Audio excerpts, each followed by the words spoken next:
Welcome, everyone, to a special edition of the Daily Fix Show on Fantasy and Frames, where today we have some wonderful guests. They're going to help us break down the Super Bowl, including that handsome guy you see in the bottom of our screen right now, Jeff Bell. But we're going to hit this intro music real quick, and we'll hit you back on the other side.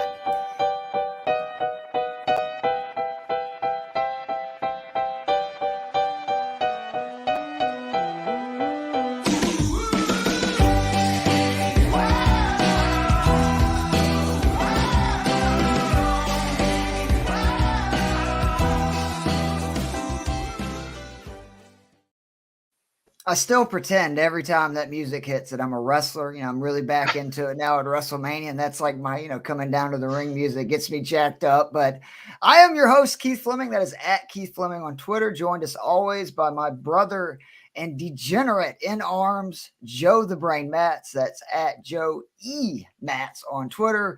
We got four very special guests, but we're going to start with one of my favorite, Jeff Bell, who has one of the best Twitter handles out there. Kudos to you for whom Jabel's or the bell tolls. Just absolutely wonderful stuff. He is co-host of the Footballguys, DFS and Dynasty shows, part of the Debbie Royale team, and most importantly, part of Bill's Mafia, which as a Falcons fan, Jeff, I feel like that we're brothers, because we both have just dealt with so much heartache and pain and loss, but we come back year after year. And these fans like Joe who are Giants fans, they have no idea what we go through year after year.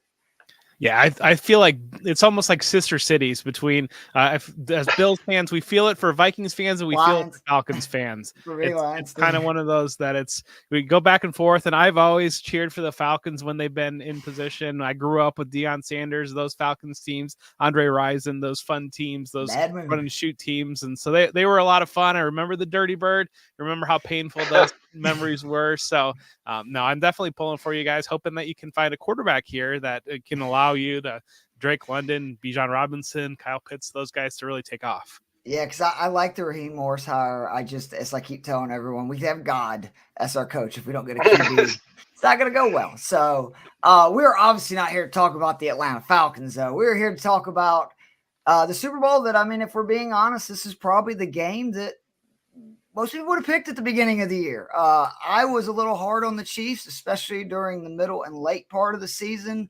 I have some people much smarter than me that kept saying, hey, this Chiefs defense is really good. You got Patrick Mahomes, you got Andy Reid. You could have got them, I believe it was like 12-1 to win the Super Bowl just 4 or 5 weeks ago. That seems like easy money at this point. Like, duh. What are your first thoughts, Jeff, coming into this Super Bowl? My first thoughts are I do believe that Kansas City defense is legitimate. And then when I'm looking at the quarterback matchup, you're looking at Patrick Mahomes going up against Brock Purdy. And I know that it's not a one-on-one matchup and that all the teams are involved. And I certainly understand that. I think the 49ers obviously have all the playmakers that they have and a very strong defense as well. But it does go down to that. If you're trading possessions late in the game, I would rather have Patrick Mahomes on my sideline than Brock Purdy on my sideline. So I think that that's really kind of where I land. But when you're talking pre-show, I can see a path where the 49ers, the talent just is an onslaught for the Chiefs. And maybe this Chiefs' team is a little bit more resembling, like you mentioned, a team of 5-6 weeks ago that was really struggling to put things together. I do think that Travis Kelce seems to have figured some things out or found the fountain of youth or whatever it might be.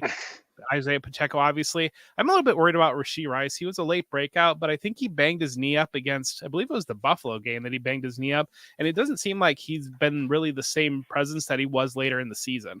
Yeah, that would be obviously a huge deal because he kind of saved their season in the middle of it by being really the only true offensive weapon they had in the passing game when Kelce, in fairness, I think he was injured, and I think that was more kind of what it is, and he's got healthier and healthier, and it may even be that he's just learning. This team, to me, reminds me so much, actually, of the kind of early New England Super Bowl teams where Brady had already shown he was really good, and he would show up when he needs to. And it's almost like Mahomes and Reid have figured out, okay, if we just don't turn the ball over and we kind of make these long drives, we get up early, we control the clock, we know our defense is legit, and teams are having a hard time beating us. And I mean, this has been a very good stretch for them. I mean, I know the Miami team was really banged up at the end, but to go into Buffalo and go into Baltimore back-to-back weeks, that ain't nothing. And it's really impressive. Do you think that on the San Francisco side, Jeff, that it's really, we got to get CMC going. We've got to run the ball on the Chiefs, which the Ravens just, for whatever reason, didn't do? I think that's a real key. I think that's the direction to go. I still don't know what the Ravens were thinking on that. I think they kind of got into the game, and I think Lamar Jackson maybe wanted to go toe to toe with Patrick Mahomes and show some things, and that obviously didn't work out. I keep going back to, at some point, Brock Purdy puts the ball in trouble, and at some point the other team is going to catch the ball, and that is the one factor that I kind of keep circling around in my mind, where we saw it against the Packers. We even saw it against the Lions, even that Brandon Ayuk play. I mean, that easily could have been an interception. And where's that game going if that had happened instead of that long bomb to Ayuk? And so if the Chiefs can capitalize on some of those, that being said, they are one of the least interceptiest teams in the league this year. So let's see if they can do that. Joe, I know that you have been picking on this all year, talking about the number 2 wide receivers and how that is the one weakness that the Chiefs have on defense, because they're top 10 versus number 1s, they're top 10 versus number 3, they're top 5 versus pass DVOA, but these number 2 receivers, and see, it was Shakir, right, for Buffalo a couple of weeks ago. Who do you think that guy is? Because I keep trying to figure out, is it Debo, are we thinking? Because they, it doesn't necessarily match up because they run a good bit of zone. I know they blitz a lot. I mean, yeah, I'm really struggling to figure out, as far as, our fantasy here, who you go with on San Francisco besides, obviously, McCaffrey. Because, yeah, like you said, yards allowed per FTN against number 1 receivers, 49 yards, which was second in the NFL. Then you go number 2 receivers, 50 yards, which was 5th in the NFL. And then tight ends, 47 yards, which was 10th in the NFL. So if you're going by rankings, you're obviously got to get that number 2. San Francisco, though, who knows who the number 1 and number 2 is? And then when you actually look at the total yardage, the difference between tight end, number 1, and number 2 receivers, it's less than 2 yards per game, or it's 2.2 yards per game. So this defense is giving up equal amounts to those 3 players, and then you have equal odds of picking a San Francisco guy correctly. That's why I'm just kind of slowly leaning towards, as far as our DFS plays here, I'm leaning towards Kittle just because his price point is so much lower. Because, yeah, I mean, I like that Ayuk is good against man. This Kansas City defense runs man at one of the higher rates in the NFL. But I also, Spags is one of those defensive coordinators, especially when you give him 2 weeks. I think he's going to come with some stuff that they haven't really shown a lot of recently. I think he's going to try to confuse Purdy. Like Jeff said, especially in these playoff games, it's Purdy has not been afraid to put the ball in harm's way. So, and you and I were just discussing how we think, this game is really, Kansas City can't be the team that falls behind more than San Francisco. And so, yeah, I think he's going to come out with some confusing stuff. So that makes me then less sure about the Ayuk play because of the man defense stuff, because I'm wondering, maybe they show more zone than we're used to seeing, more zone blitzes. Because another interesting thing I heard this week from Ben Solak was that on their most recent pod, he mentioned that, yes, Purdy's been excellent against the blitz this year, but that's primarily been 5 guys on the front, on the line blitzing. When you send a guy from the defensive backfield and surprise him a little bit more, then he's got negative EPA. So that seems like the exact sort of thing Spags is going to throw out. So I think it's really hard to guess who it's going to be besides, obviously, any cash game you're doing this week, put in McCaffrey because, yeah, like Jeff said, I don't know what Baltimore was doing last week. I thought that was one of the reasons I picked Baltimore to win that game was, here's the best running team in the NFL. They run it 33 times per game. We didn't think they were going to run it 4 times. And then they abandoned designed runs. Lamar, for whatever reason, refusing to scramble. And that's not going to happen this week. If you're picking San Francisco, that's one of the reasons why. Because they're down 17 points in the second half, and they're committed to the run against Detroit. Brock Purdy, super decisive last week, and he's generally pretty good at this, about scrambling. So, That's another reason, though, I think you might see more zone, is because I think they're going to be aware that Brock Purdy's not afraid to go scramble, get that 10, 12 yards, get a first down. So I think they're going to want to contain that as well, force Purdy to make tough decisions. So one other thing real quick, and then I want to get into, Jeff, like your favorite, whether it be DFS, props, whatever you want to. A stat that I keep coming back to is Kansas City is dead last versus outside zone run plays. You know who is number one in the NFL in outside zone run plays? San Francisco, and the number one back other than Devin Achane, who is just ridiculous, CMC. So that's what I keep coming back to is, will Shanahan not get in his own way? As a Falcons fan, I have seen and unfortunately lived with the questionable decisions that Kyle Shanahan sometimes makes in a big moment. And I think if he just plays it correctly, they have a great chance to win this game. If he tries to start outsmarting Spagnuolo and Reed, I think they're in big trouble. But Jeff, like any direction you want to go, you got props. Like if you feel really confident about, pick one way or the other, whichever way you want to go, pro. Well, so I raised my eyebrows a little bit when Joe mentioned Kittle, because I have one showdown lineup in right now. And so I captained Kittle in that lineup, and then I put McCaffrey in. So obviously I want to get McCaffrey in there. I think the pricing that you're seeing on Isaiah Pacheco and Rashee Rice make them very, very hard to ignore in a lineup. So I paired them with Mahomes, and then the punt to make it all work, I put Noah Gray in kind of as a fade on Travis Kelce there. And so like kind of doing the fade on the receivers, the fade on Kelce there, and kind of playing that direction on picking one way to go, and Kittle being the best price to step in there. And so kind of hoping to get some luck with Kittle in the red zone, and then also that offense riding Christian McCaffrey. And so I kind of put that in there. One of my favorite prop plays, this is a long shot bet, and I don't know what the odds. It's a Super Bowl. Right, can't hold anything back now, Jeff. That's right. So on Bet 365, if you go to Bet 365, let's see what odds end up being. So I played a 4-way alternate. Clyde Edwards-Helaire 25 rush yards, Elijah Mitchell 25 rush yards, Brock Purdy 25 rush yards, and Deebo Samuel 25 rush yards. Ooh. And my odds are $5 wager to return $4,800. Holy smoke! I like that. That's the kind of bet we're here for. Absolutely. Yeah, so that one's a little bit fun one that I cooked up a little bit. Do you think that they're going to have more design runs to Deebo? Because we have not seen a lot of that out of the Niners this year, and that's another thing that I think you could see potentially unleashed is, just basically let's pound it with CMC, Deebo. And I mean, Mitchell has been really good down the stretch, starting with, the first game that CMC got knocked out versus Washington. I think they're going to want to control tempo, to control the clock against Patrick Mahomes and not want Patrick Mahomes to get into a rhythm, because like I said, we've seen Travis Kelce play better. And I think if Mahomes, maybe it's just the Bills fan in me, but I have seen him do some fantastic things, and especially some big moments. And we know if he gets cooking, that's going to be trouble. Yeah, I mean, last year it looked like he was broke his leg going into halftime, and then he just absolutely shreds the Eagles in the second half. Yep. That's why I feel dumb. Do you want to go over your official play for this game before we get, we wonder my official play for this game?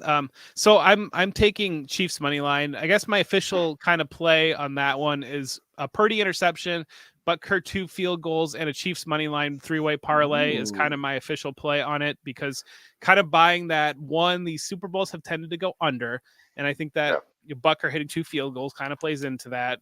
And then the Chiefs winning. And then in order for the Chiefs to win, Brock Purdy putting the ball in trouble and one of those being picked off is probably my official play on the game. 71% of the money right now is on the over, which again just screams it's going to be an under. Jeff, do you have anything you want to plug before you get here? Again, we really appreciate you taking your time to come on and chop it up with us.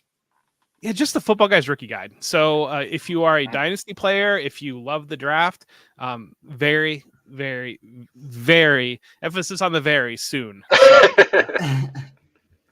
I couldn't imagine. I went to the Senior Bowl last week. I'm trying to learn more of the process and scouting, and it's just fascinating to me. You guys do an amazing job. And I really have like learned in the last 2 years just going to Senior Bowl how much of an art form it is, because we're data nerds like we are. That's why we love DFS so much, is because you can get so much of an edge just from numbers and learning about like footwork and, technique and all this stuff. It's been amazing. I've been lucky enough to go with somebody that's very good at that stuff, but we will definitely check that out. I will be sure to retweet when that is out, and everybody should check that out. And obviously check out Jeff and his amazing Twitter handle if you are not already. That is the number 4 whom J Bell tolls. Just seriously, the coup de grace of Twitter handles.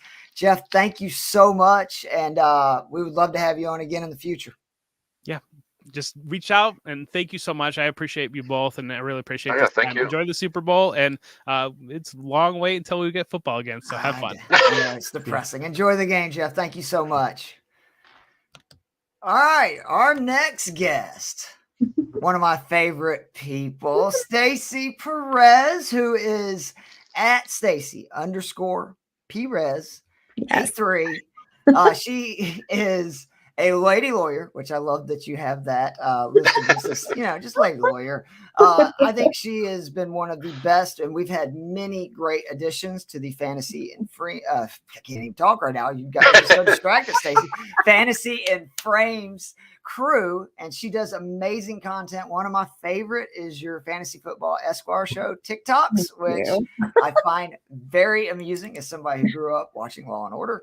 But I have one question before we get into the game. Packers and a Bucks fan. How did this happen? I was wondering that too in Tampa Bay, right, as well, for the Lightning. So I live in Tampa, born and raised in Tampa Bay. Okay. So that explains the Lightning. I have season tickets. I go to the games all the time. So can't wait for that to get back going, after the All-Star break. I'm a Braves fan because I grew up in the 90s in the South. What's TBS, right? Absolutely. It's on TBS all the time. And I got to tell you, I got Chipper Jones's autograph when I was 12 years old on my first spring training game on his rookie card. And it still sits in my office to this day. And I tell you what, I freaked out like you'd have thought I was at like an NSYNC concert or something. So to this day, big Chipper Jones girl, 100%. And I'm a Packer fan because when I was a kid, my first time I ever played fantasy, my dad had me look through the magazines. This tells you how long ago this was. And our first draft pick was Brett Favre. And so we were I named our team the Purple People Eaters without even knowing. The Vikings deal? The Vikings, didn't even know. Foretold is going to Minnesota like years earlier. That's right. You were way ahead of the game. So that's how I ended up being a Packer fan, and I've stayed with them ever since. And my allegiances are quite eclectic, but those are my teams. Oh, I love it. I there's no judgment. I'm just always curious. I mean, Joe can't say anything. Yeah, I'm a Giants, Penguins, Twins, Bulls fan. So it's like. It's when I first met appreciate another eclectic sports fan. Absolutely, that's awesome. Or you can just root for a bunch of losers in Atlanta, like I do. You wear your Georgia gear right here, so and Braves got us another title, so it ain't all bad. Could be worse.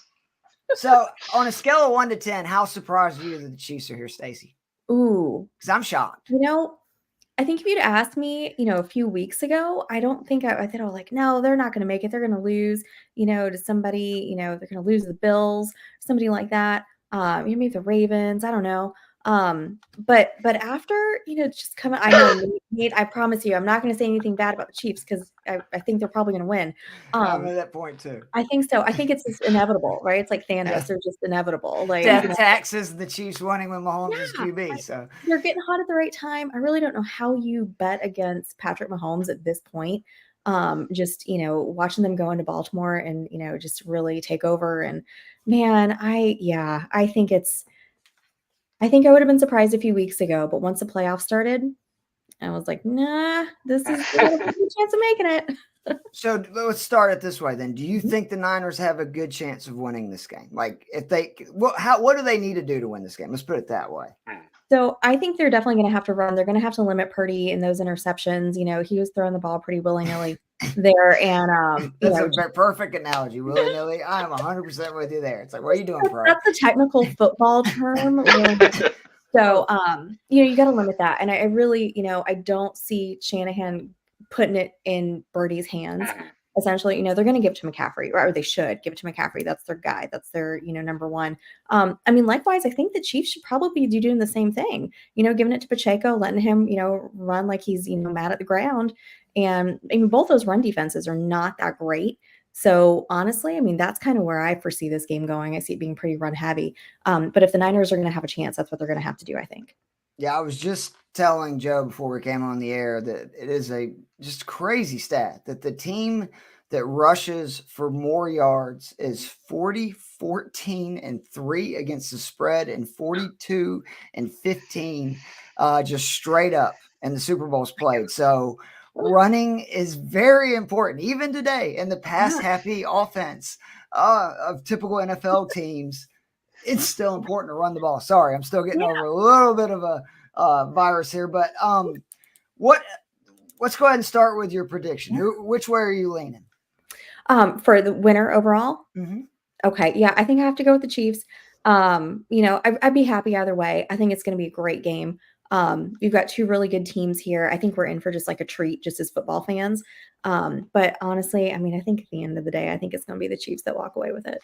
So would you do the money line or would you take the points just for safety? Because what is it, still 2.5 or is it down to 1.5? I don't know. I probably should have known that before I started this show. That would have been a nice thing to check maybe one more time. It's 1.5. San Francisco. PFF. Okay, so it's even 1.5 some places now. Yeah, ESPN's got 1.5. Okay, all right. So I can only use Hard Rock over here because in Florida we just finally this season are now able to become degenerates and just bet on sports over here. I'm in the Stone Ages in Georgia. Don't feel bad. We still can. So. Mine says 2, but I don't know. I think I'd probably take the points just because I'm a little bit more conservative and I'm just a bad gambler in general. So it's not a bad thing because usually people that think they're good at gambling, that's when you really get in trouble. Right here. From a DFS side, because me and Joe have been trying to put this together. Can you see any way in a showdown lineup where you're only taking 6 players that you don't spend the money and put CMC and Pacheco in it? Because I think both teams, that's the weaknesses of the opposing defenses, and I think both teams are going to want to run the football. So for me, it's like those are 2 guys. They're basically locks, and then I'm trying to figure out from that point and whether or not I want to spend to put CMC, say, as my captain, which is crazy expensive. I think you're right. I think you got to throw those 2 in there.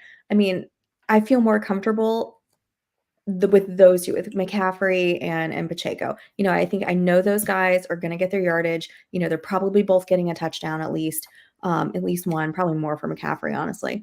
So I feel more comfortable with that. And then you can get a little funky with it and kind of make it a little bit more, unique with some other players in there. But I think you're right. I don't really know how you don't put both those guys in. And I have to ask you this as a female because I want to shit on these people that are just talking so much smack about Taylor Swift. Oh my God. I don't understand it. I'm like, this is great for the NFL. Like, I'm hearing stories of dads and daughters watching it. Like, what's wrong with people? Like, who gives a shit if Taylor Swift is drawing more attention? Like, what is wrong with these people? Like, what is all the hatred? Is it because you think the Chiefs are already the bully or the big kid on the block, and then it's like the superpowers, like the Avengers or something, or what's going on here? So I've had a lot of feelings about this because I just get so sick of anytime somebody says, "Oh, I'm so sick of seeing Taylor Swift." I'm like, that's such a tired narrative. Like, stop talking to me about that. Because the poor girl can't win, right? Because if she didn't show up at the games, then she's not a supportive partner, right? But then if she does, then she's getting just crapped on all the time about, God forbid she's on the screen for 25 seconds. But I saw a really great take from Mina Kimes the other day. I love Mina. I forgot what show she's one of my favorite people to listen to. And she was like, I really think a lot of it is that football people don't want new people into the clique. We don't want new people coming in, intruding on our sport, people that don't know what they're talking about, people that don't know football. And I have all these Swifties coming in, becoming new fans. Who cares? I love football. I want everybody to love football. These people do not know football, by the way. These same people say that they don't want people to know football. Like they couldn't probably tell you 2 passing plays. They're the people saying it's a conspiracy that got Kansas City into another Super Bowl as opposed to having the best coaching quarterback. Yeah. Right? Wow, what a shocker. I mean, just get out of here with all that stuff. I mean, my goodness, if we were really doing like conspiracies and stuff like that, I mean, the Lions in or something, more fun. Yeah, exactly. All right, so let me ask you this. Yeah. What would happen to the internet if the Chiefs win a close Super Bowl? Travis Kelce is then named MVP, and he gets down on one knee and proposes to Taylor Swift, and we end with an MVP, Chiefs winning Travis Kelce, and Taylor Swift engaged with a kiss. Like, what happens at that point? Like, is it the end of the world? Basically, that's my dream. Like, I'm not kidding you. That is my dream. I hope that happens because it will just piss so many people off. I think that would be hysterical. I got to tell you though, actually, so I told you I'm a terrible gambler. My one favorite bet, and it has definitely been getting smoked up lately the last few weeks. Several weeks ago, I put $13 on Travis Kelce. Swifties out there know what the 13 means. Put $13 on Travis Kelce to win Super Bowl MVP. Very and I smart. Love it. Plus 1750, and I just looked at it a few seconds ago. It's plus 1100 right now. Yeah, I was shocked when I saw that. Like I circled it because I mean, if it's not Mahomes, you would have to assume, like even before all the Taylor Swift stuff, that Travis Kelce would probably end up being the MVP unless like there's a crazy defensive touchdown, one of those type deals.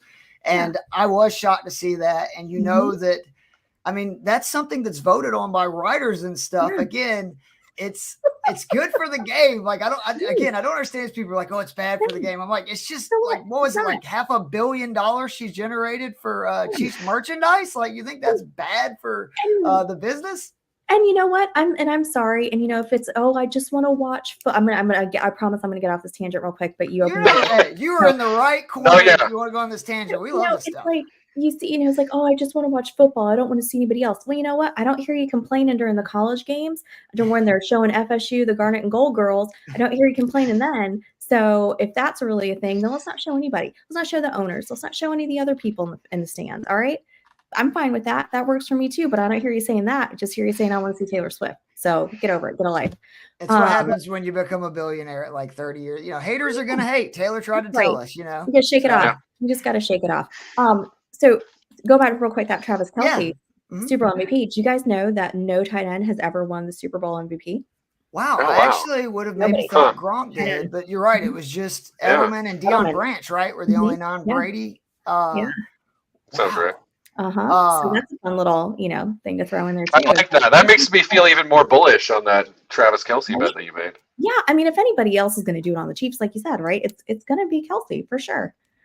So, is there any final thoughts, props, DFS, or just in general that you have about this Super Bowl game? I think that's such a fun bet to do. I mean, even now, I would go on and do it just for fun. But no, I'm just really excited for this game. I think this is going to be one of the best Super Bowls that we've had in a really long time. Wow. So Nate actually just said it's the only skill position to never win, which they're hating on tight ends. All we're waiting for is Brock Bowers to get there, and then we will have a tight end Super Bowl MVP. So lock it in. My second favorite tight end from Georgia, Mr. Darnell Stacy, I am seriously such a big fan of your work. I'm so glad that you were part of Fantasy and Frames. Please plug all of your amazing stuff and tell people where they can find you. Oh, Keith, you're the best. I will Venmo you for that later. Thank you so much. Whatever. Guys, you can find me on Wednesday nights. I'm on the Dynasty 365 show. We are taking a little bit of a break right now, but we will be back February 21st doing a deep dive into all those rookies, getting you guys ready for your Dynasty drafts. That is what I've got going on. You can find me over on Twitter at Stacy_Perez83. Stacy, thank you so much. Where are you going to watch the game at? I am actually going over to a friend's house. It's actually somebody I don't even know. I'm going with a friend over to some coworkers of hers are having a party, and I didn't have anything else going on. And she was like, "Hey, why don't you come?" And I was like, "I'm in. Let's go." Isn't it nice that we're far enough now removed from COVID to where your first thought isn't immediately when it's a bunch of strangers or not? Ooh, yeah. It's good to go out and actually spend, time with other human beings, believe it or not. I think that's something that benefits all of us. I've got a Niners t-shirt actually that I'm wearing. I don't know, it's a little bit of a throwback. I don't know if you guys remember when Jimmy Garoppolo was trying to hit on Aaron Andrews. It was like, feels great, baby. Oh. I've got that emblazoned on a t-shirt. But I felt I was like, you know what? It's a 49ers shirt. I can wear that for a Super Bowl party. So that is what I will be wearing on Sunday evening. I have no doubt that you will be a hit at that party. Stacy, thank you so much for coming on here.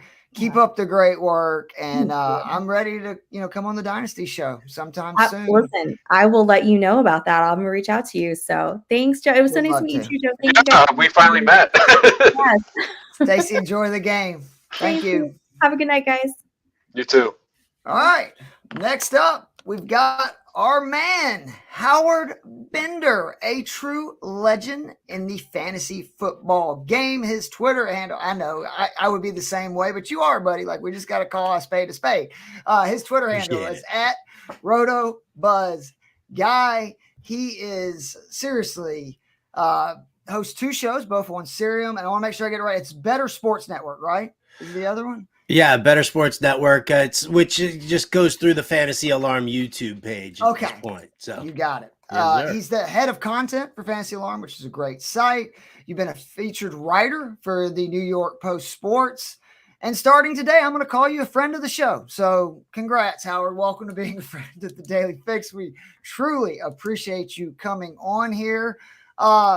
Just let's start with, where do you feel about this game? Like, what are your first thoughts of this Chiefs-Niners Super Bowl? Is it kind of a letdown? Are you excited? What do you think? No, I mean, how could you not be excited? We love seeing. Listen, I'm a diehard Jets fan, so I got to put that out there. So watching that Brady dynasty and the Patriots, I mean, it crushed my soul for 20 years. It was just so aggravating. So to see another team actually, they're completely displaced right now. To see the potential of a new dynasty. Watching, the Chiefs potentially winning their 3rd Super Bowl in 5 years. I think it's a great thing. I think it's something that you got to celebrate. I think it's something that's, really great for the game. And I was watching, you guys just sitting there with Stacy talking about the gatekeeping that's going on and the, and the Taylor Swift stuff that's just pissing everybody off. And, so, I mean, I'm there's just so much about this game right now that's I'm super jazzed about it. I think that this is, these are 2 of the best teams in the league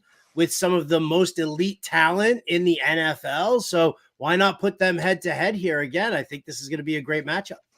And it's been 2 teams that have, taken a real gamble in the last year and a half, 2 years. Because, the Chiefs obviously let Tyreek Hill go, which I'm not going to lie. At the time I said, big mistake. You have arguably the greatest QB of all time, or somebody who's on his way to being that. And you're taking away the best wide receiver, offensive weapon in the league, and they haven't blinked. They've just gone to back-to-back Super Bowls and have a chance to win them both. The Niners, despite whiffing on the number 3 pick and, having Jimmy G, they're like, no, we're going to ride with Mr. Irrelevant, Brock Purdy, and all they've done is gone to back-to-back NFC championships, and now they have a chance to win that first Super Bowl, and I think it's over 30 years at this point. It's pretty cool to see these teams that, you talk about how talented they are, and they are, but I also love that these teams are not afraid to take risks. And this is probably why they're at the top of the NFL food chain. Yeah, listen, I mean, from top to bottom, you got to love everything about, what these organizations are doing. You say they didn't miss a beat after losing Tyreek. They didn't miss a beat in the sense of winning that division and going on and doing well. I still do think that they are missing a little something there, but maybe when they sign Mike Evans in the offseason, maybe that'll all just go away, right? Win the Super Bowl and be like, hey, Mike, why don't you come here and hang out and we'll all run it back together.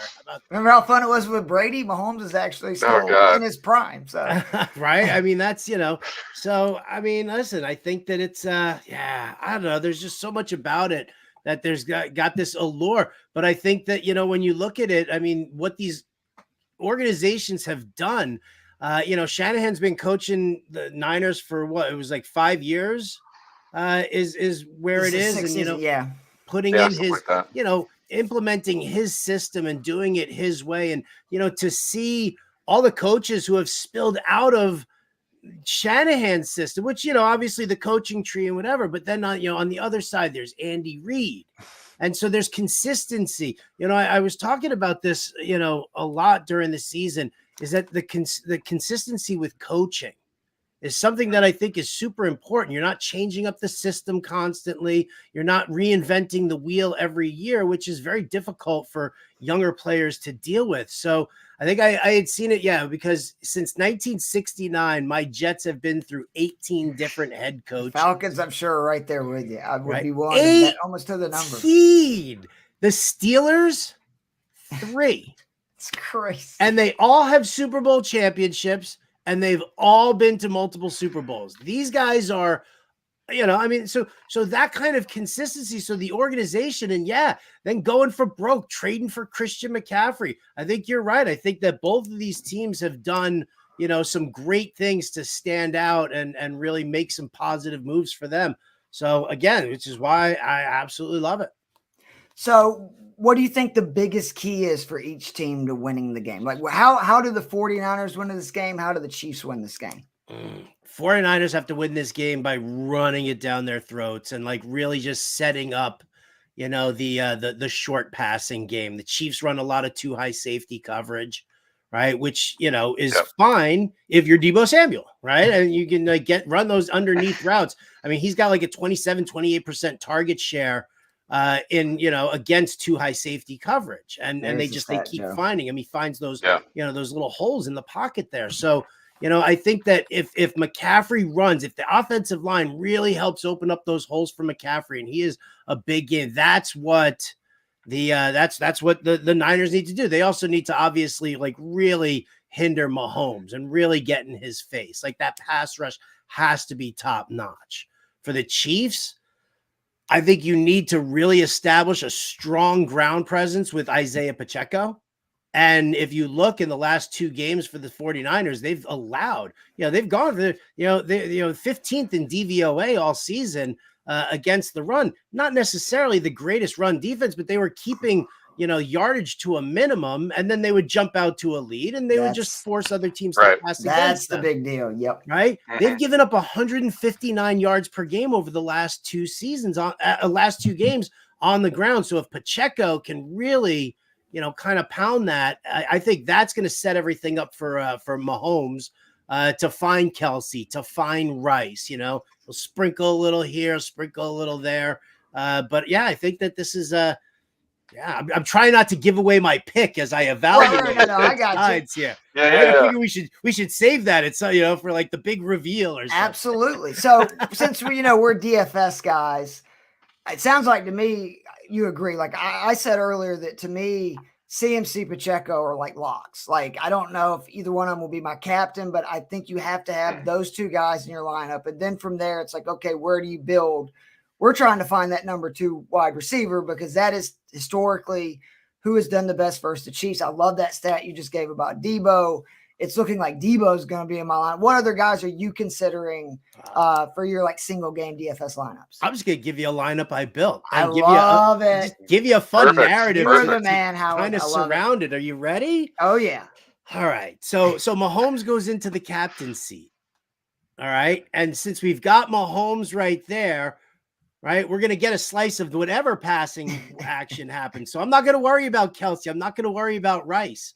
I'm going to go with McCaffrey and Pacheco. All right. Then I'm going to throw Deebo Samuel in there. And then, listen, if you're going to throw this into a large field GPP, you got to have something fun, something goofy, something happening. So how about this? There has never been a punt return for a touchdown in the Super Bowl at all. You got Richie James returning kicks and punts for the Chiefs. It is a revenge game narrative as he meets the team that he drafted him. He spent 3 years with. So you plug Richie James in there, and then you double dip and you throw the Chiefs defense in there, especially if you think that the Chiefs are going to win this game. Because you're going to get the touchdown double up there. I like that. I love that. if this was a little bigger show, I would have had some like pyros and stuff that would have gone off, and that would have looked amazing. But you did a great job with the sound effects. Props that you're looking at, because like for me, the ones that are sticking out is I love Purdy's like alternate rushing yards. You look, the Chiefs have they've given up almost 25 yards per game on the ground. That's something that has consistently happened against every decent running back QB they faced. And we saw Allen a couple weeks ago. I believe you can get them at like plus 375 just to go 20.5 yards or over. You're getting plus odds right now on over 3.5 rush attempts. Like that's the first place I'm looking. What kind of props are you looking towards right now? Ooh, I mean, I've got a few. My favorite, we've done this all year long, me and Andrew Cooper. We call it the tackle monster prop. All right. And we love looking at tackles plus assists. It just seems to be a fun thing. And so when you look at that, I look at Dre Greenlaw, and his tackles plus assists is 8.5. And I think the over is plus, I want to say, I think I got it at like plus 110 was where I first saw that.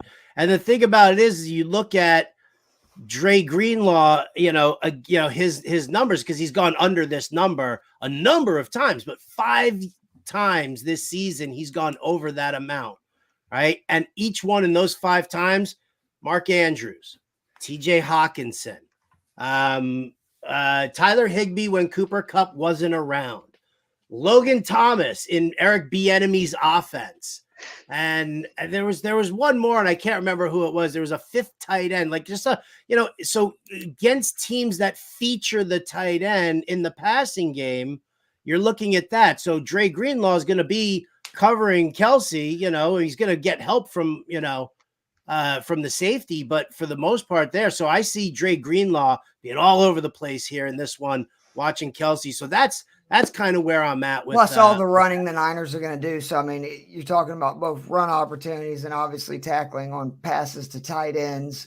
MVP, we talked a little bit. Is there any reason in your mind, if you're picking the Chiefs, to not pick Mahomes? Like when it was 17-1, I get it. Now it's down to 11. It's like, I don't know if they would really do it, but the Kelsey thing is interesting. And I give Stacy a lot of credit for catching that. When it was at 17-1 odds, that seems insane for a sports book to do that. Yeah, I mean, listen, I think that it's, because a lot of big bets are coming in on Kelsey right now, which is kind of funny because, all those conspiracy idiots out there who are like, the NFL is fixed and they're rigged and they're doing it for Kelsey and Taylor Swift because they're part of the Illuminati and Big Pharma all in one fell swoop, right? So like, the boogie monster. So they're finally betting at least what the conspiracy is. Like, I mean, listen, if you genuinely believe that, right, then bet it. And I guess that's what's coming in. Like a lot of money's coming in on Kelsey props. I steer away from like the big mainstream stuff. I put some stuff on like, Pacheco's rushing yards. I put the over on 66.5. Now I see it's up to 67.5. I'll look at like the fringe guys like that in order to do it. But, again, like I said, punt return for a touchdown at plus 1,400. Come on, let's have a little fun with it. I'm serious. Like, especially for an MME, like that's just that's a chef's kiss there, man. For real. Like that was wonderfully done. I'm disappointed that I haven't figured out that, because I don't even know if I thought about that. Just throwing a punt return guy in with a defense, because it's literally like you're saying, you're double dipping, which he does. Like, he has seen the occasional target as well, and we know that Matt Nagy loves that stupid pre-snap motion and constant. And I don't think they're going to be going to Mecole Hardman anymore on those plays, right? So no Mecole Hardman, Sky Moore back, but I mean, how much really work is he going to get? MVS isn't that guy. You got to be out of your mind to put Tony on the field. So why not Richie James? A little sprinkle. It's like, you could throw a little something on an anytime touchdown for Noah Gray if you think that everybody's going to be all over Kelsey, because you know what the offense does. I like that. All right. Official pick. Who do you have? Do you have a score as well? If you do, give that as well, because I want to keep up with these. I'm going to actually tweet these out later. All right. Well, I got the Chiefs. I've got them on the money line as well for plus odds. I've got them winning 27-20. Okay. So that would be I like that. the under, though, which I don't know if you heard me saying 71% of the money right now is on the over, which to me seems kind of insane. It's both these defenses are really good. They both gave up under 17.5 points per game for the season. I'm just shocked how many people kind of seem to be assuming this is going to be like a shootout. Because, I mean, that's a lot of points there, 27-20, and that would not even hit the over. Yeah. Oh, no, listen, the public bets what it wants to see, not necessarily what they will see. And, and the defensive, numbers are stout for both teams. So, yeah, I like it. I think that it's a good spot. I do like the under. And I'll tell you, I think that both these teams go back and forth. That's why I've got each team kicking 2 field goals, right? They're gonna stall some offenses there. You're gonna see Butker, you're gonna see Moody. Huge advantage for the Chiefs if it comes into like the kickers become more and more important too. Yeah, right. Rookie kicker like that. But if I want to really build that narrative for you here, how about this? Let's say that with a minute 42. Jake Moody kicks the game-tying field goal. They kick off. Mahomes marches it back. All right. He's already run a touchdown in. So is Pacheco. But so there he is at the tail end, and he throws the ball for the game-winning touchdown to Travis Kelce. Everything erupts. The Chiefs end up winning. Taylor Swift, rah, rah, rah, rah, rah. Yeah. Mahomes still gets the MVP, though. It doesn't go to Kelce. That's kind of my thoughts there. All right, real quickly, because I do, since somebody asked a specific question, Angie was wondering, would you take Richie James over Juszczyk and Noah Gray at the price point in DFS, even if you don't work in the KC defense?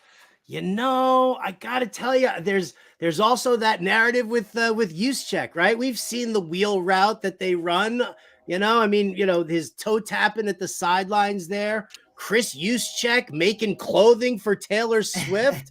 What? What a time to be alive. What a magical Super Bowl this is. I would listen. It's about Angie. It's about your narrative. It's about what you want to do. I think the Juszczyk narrative is fun and playful. For me, it's about I have several different lineups, but the core is the Mahomes, Pacheco, McCaffrey, Debo, and then I play around with the other guys there in the bottom. So yeah, I would do a Noah Gray and splash a kicker in maybe, or Juszczyk will probably get you even like an MVS into your lineup. So yeah, that's kind of where I'm at. And McKinnon's the other guy at $200 on DraftKings. If he ends up being cleared and is going to play, I'm throwing him into lineups. Oh, no, please. No, you just ruined everything, Keith. I'm just throwing it out there. It looks like he's probably not going to play from the reports. There you go. I think they're just leaving it open-ended to give the Niners something to worry about.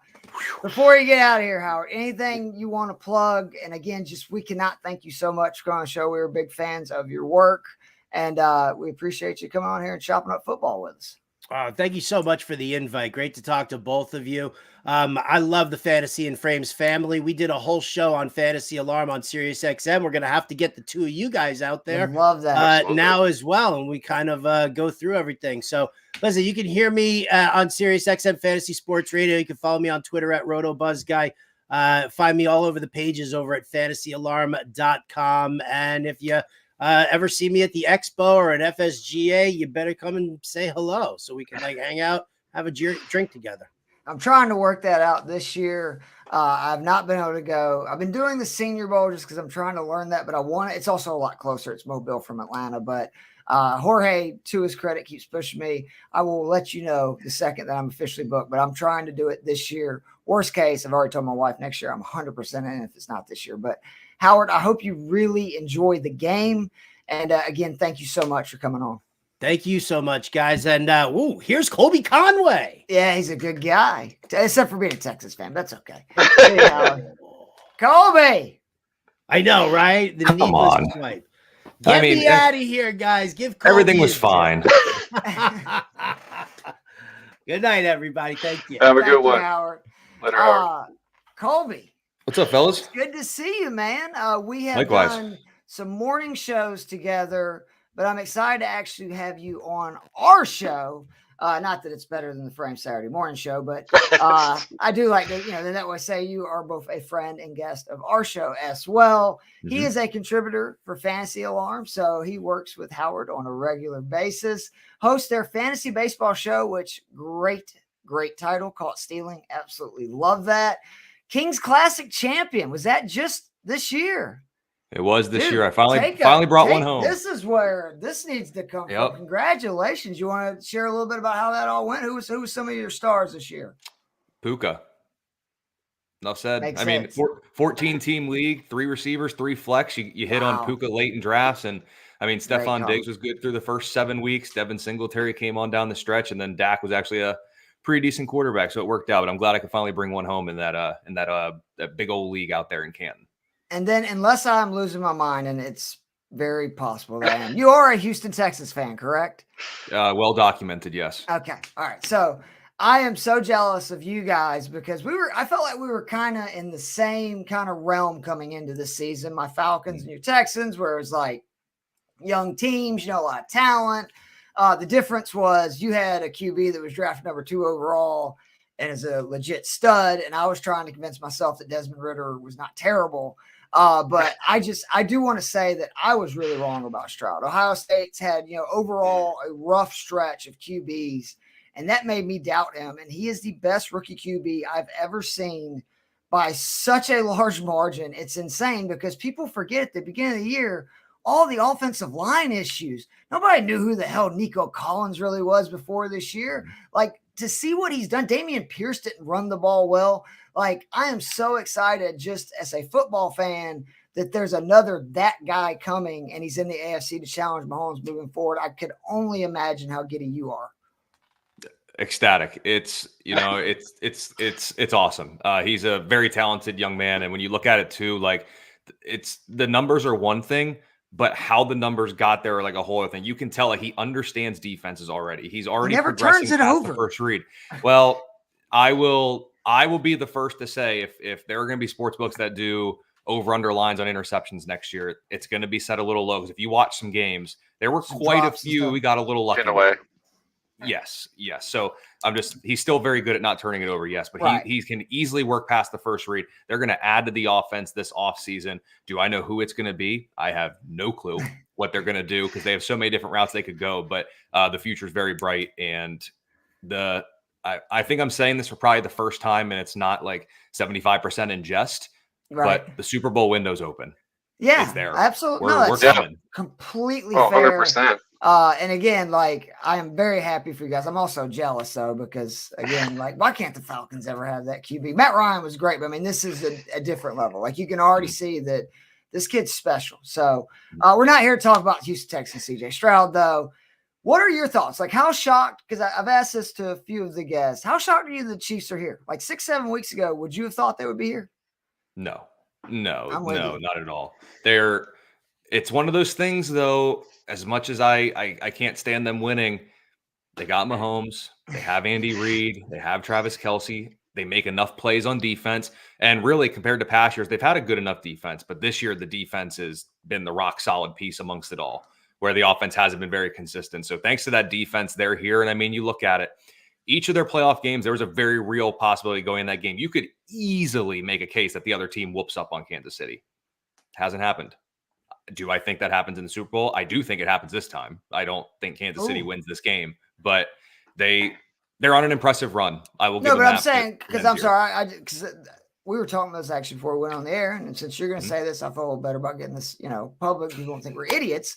I was saying that I also have the Niners winning, like, relatively close, but I think it's actually more important for the Chiefs to not fall down early than it is the Niners, because I just don't like it's great. Like, I feel like, what it was all saying, they're making chicken salad out of chicken shit with their offense right now. Like, the defense is elite, but it's Mahomes being freaking Mahomes that is making this offense go, because Kelce would be banged up, age, whatever, is not quite the same guy. The receiving core outside of Rice is not very good. Pacheco's been banged up. And, like, I love the game plan versus Baltimore, where you can tell they came out like, we're going to punch them in the mouth, get up early, and then see what happens. I'm assuming that's what they're going to try to do again this week. It's one of those things where it seems like the script the past couple of weeks for Kansas City has been to get up big and coast in the second half, keep it as low scoring as possible in the second half, and just get to the final whistle. That's that freaking Nate Markham. He's always got something to say. Chiefs going down early and play. Code knows how that can go. What a jerk.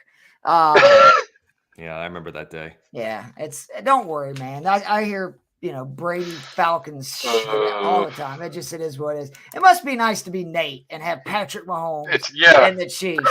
For real. How do you think the Niners win this game? Running the ball. Do you think Shanahan will commit to that? Which I guess is almost the bigger question, right? That's very much the case. I think what ultimately would happen, and I don't think they would actually do this, but if I were San Fran, if they win the toss, I would take the ball first. And I go out there and you run McCaffrey, just boom, boom, boom, knock down the door all the way down. If you can punch it in, that's great. But if you can come out there, eat up 6 or 7 minutes on the clock, 11 plays, 8 of which are runs, it sucks the soul out of the defense. And what it comes down to is put Mahomes from behind early. Because when you look at these two offenses, if we remove all the defensive coverages, and I know you can't do that, but in a vacuum, if Kansas City falls behind, it's 2 players. It's Kelsey and it's Rashee Rice. If San Fran falls behind, they have legitimately 4 dudes they can throw it to. That's going to be tougher on the Kansas City defense. So if San Fran gets ahead, it's over. But really for me for this game, I didn't hear some of the other people talking about it up front, but I like the 49ers to win. I think the game goes under. I think this could be a very boring game. Because 71% of the money on the over, like it's a pretty high number too. Yeah, that's a little too much because when you look at if everything goes well for both of these teams, what happens? It's Christian McCaffrey has 20 plus carries and runs it with success. And look at the Chiefs with Pacheco. If I'm not mistaken, they're like 10-2 when Pacheco gets 15 plus carries. And if the script stays the same from the past couple, Chiefs get up early and all they want to do is try to get to the end of the game and they're going to run the ball and drain the clock. I think 49ers win, but I think this game goes under and I don't know if it even gets close to the line. Maybe I'm a pessimist because of that, but it could be a boring-ish game. I mean, I think that it's a lot of points again too when you got 2 defenses that for the season have allowed 17.5 or less points. Any props that you were looking at and you're like, oh yeah, I was mentioning like I'm big on the Purdy over on rushing yards, rushing attempts. What you got some that you like? Usher over 8.5 songs in the halftime show. I like that. Yep. I mean, what's he coming out with though? Is my question. I don't do first songs. Okay. I don't do first songs. Not my wheelhouse. Too risky. Yeah, exactly.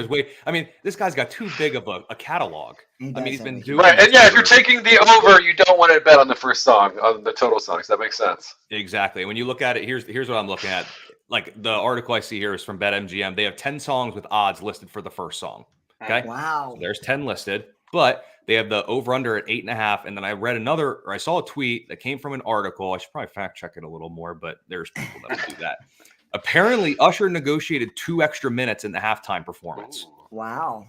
And if I'm not mistaken, I'll have to try to find this again because I saw it earlier today and couldn't pull it back up before I jumped on here. But if I'm not mistaken, the past couple artists have all gone over this 8.5 number 2 in less minutes than Usher had. So I'll have to double check that and I'll tweet it out or something. But yeah, I like the Usher over 8.5 songs at halftime. I know that's what the player prop you were asking about and looking for. Well, what's funny is like you said that it may be down because it's one of those deals that got released. And if I was like, oh, we don't want people knowing that he has an extra 2 minutes or, So DFS, are you somebody you're going to be doing showdown lineups? I'll have a couple. I won't do all too much. I've more or less flipped the cap to baseball, getting ready for that in those regards. So I've eased up on the football a little bit, but I listened to Howard's lineup and that I'm going to call what his core 4 was pretty much the way I was looking at it with Mahomes, both running backs, because I like the Pacheco rushing yard prop as well. Just for that, because you can run on San Fran a little bit. Yep. And then Debo's the receiver to target between Ayuk and him. And then when it comes to cheap, I've been going with MVS. You got to hope for the 30-yard catch and hopefully it crosses the goal line. That's what you're hoping for, but you're gonna have to differentiate somewhere. So I'm gonna go with Howard's core 4. MVS is the other guy that I'm sprinkling in there. And then honestly, I don't hate the defense call. I really don't. I think he's onto something there. Or the Richie James call and hope for the punt return, because if we've seen anything in this world of ours, there's a lot of shit has happened, and there's a first time for everything. So why not a punt return touchdown? So how about, since you mentioned MVS, one of the things I saw on DraftKings Sportsbook that I like was the race to 20 and 40 yards by wide receivers, because MVS is, I mean, both of these teams do not give up a lot of big plays in the passing game, but MVS is somebody that almost every play he makes is 20, 30 yards. First to 20 yards is 22-1 for him. First to 40 yards is 35-1. I kind of like throwing a few bucks on both of those.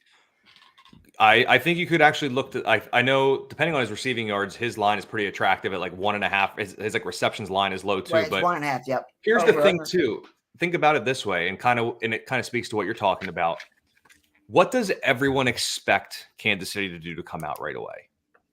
Probably hand it off to Pacheco, ease the nerves a little bit. Why not? Why not pull the CJ Stroud in Week 18 against the Colts? You come out, play action, and you just rip it deep. If that's the case, MVS is the guy who's going down there. So, I mean, I think you could sprinkle that. It's probably not one I'm going to hang my Super Bowl hat on. And no. But I'm talking about, anytime I'm getting 20-1 or more odds, and I think there's a chance to get it, I'm going to throw a few bucks on because I'm a degenerate. That's what I like to do. I like it. I think and it's like I said, if everyone expects you to do one thing, does Andy Reid come out with a little razzle dazzle and say, you know what, we're confident we can run the ball, play action, and let's chuck this thing deep and hope for the best. So what was I know you said you had the Niners. What was your official score?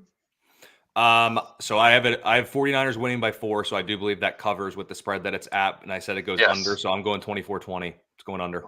Amazing.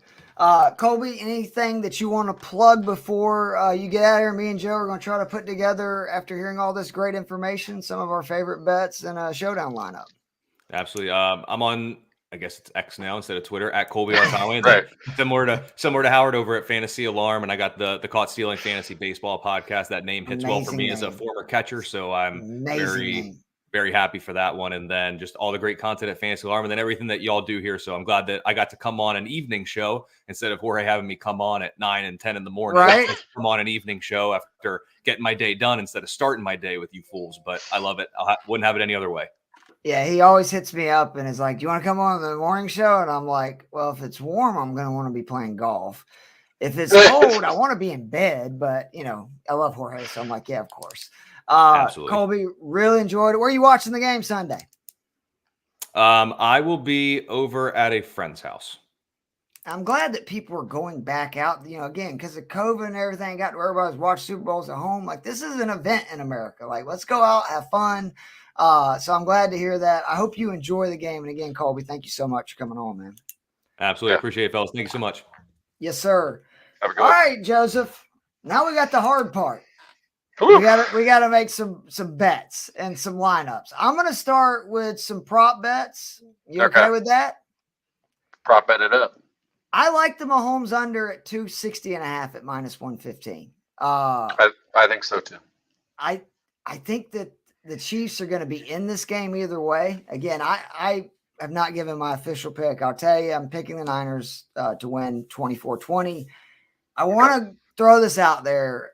A lot of this is one of my good friends recently found out he had a brain tumor. He had it removed. He's a huge Niners fan, and I cannot, in good conscience, pick against the Niners in any way, shape, or form, other than maybe I'm a jinx because I picked against the Chiefs the last 2 weeks. I asked him if he would rather me just go ahead and pick the Chiefs for him.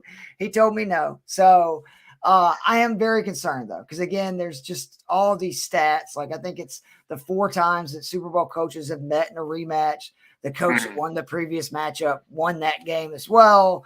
The fact that the Chiefs did not know that 14-3 in playoffs, with the Reed and Mahomes combo. The rushing one is the one I keep coming back to, though, that is the way the Niners win this game. Because, again, it's over 73%, both against the spread and straight up. The team that's ran the ball for more rushing yards won Super Bowls. All right, the next one, and I feel better because of this is, I love these alt lines. Debo over 76.5 receiving yards. That's plus 205.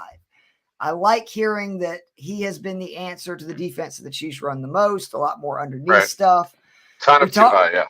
We talked about MVS. I gave you the one of the race to 20 and 40 yards. That's the 22-1 at 20 yards and 35-1 at 40. But the one I really like is over 30.5 yards at plus 185. That is also an alt receiving line.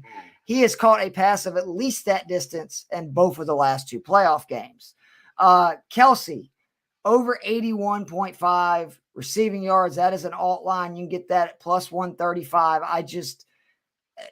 I'm done doubting Kelsey. I doubt right. him Why in the bet last against 2 it weeks. at this point? I'm done. Yeah. I'm done. He's in the same group as Mahomes. Nothing he does from this point on will ever surprise me.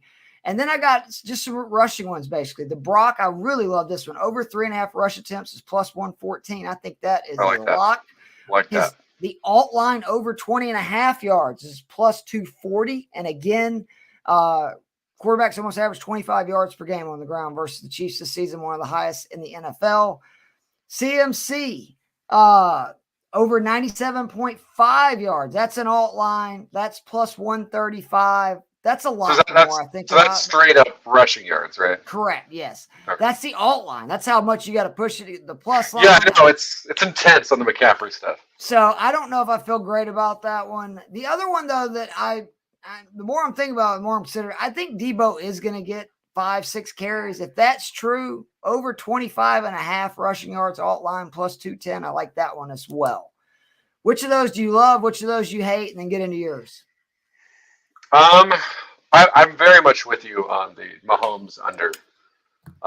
It's I think you mentioned this earlier on the pod, or maybe it was right before we got on, but Mahomes hasn't really been lighting it up over the second half of the season.